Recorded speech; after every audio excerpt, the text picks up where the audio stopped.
Have you ever heard of Devil's Peak? It's hidden deep in the mountains of New York, a place that locals avoid, shrouded in legend. Stories of strange disappearances, of shadows that move in the fog. We didn't believe it. My friends and I thought it was all just urban legend, perfect for a reunion hiking trip. We were wrong. It was a cold October night when we arrived. The fog hung thick in the air, muffling the sounds of the forest. There was something unsettling about the quiet, but we laughed it off, set up camp near an abandoned ranger station. That place, it felt like it had been forgotten by time. That's when we found it. Buried under the collapsed floorboards of the ranger station, a rusted lockbox. Inside were photographs. Dozens of them. People smiling, hiking, camping, just like us.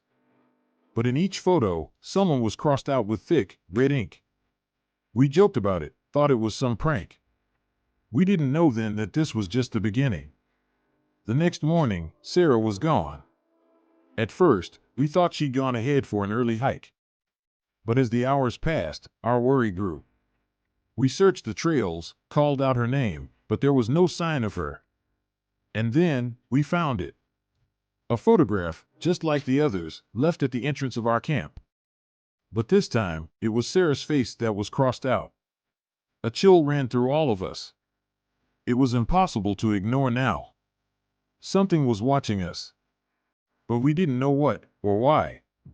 As the day wore on, the mountain itself seemed to turn against us. Trails that should have led us out twisted and looped, always bringing us back to the ranger station. The shadows between the trees, they weren't just tricks of the light.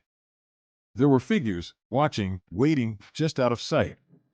By nightfall, another one of us was gone. Another photograph appeared, this time with James' face crossed out. Panic set in. We knew we had to get out, but no matter which way we turned, the mountain wouldn't let us leave. One by one, they disappeared. And each time, a new photo appeared at camp. I could feel it now. The mountain wasn't just some place. It was alive, and it wanted us. I was the last one left. The skeptic. The one who didn't believe in ghost stories or curses.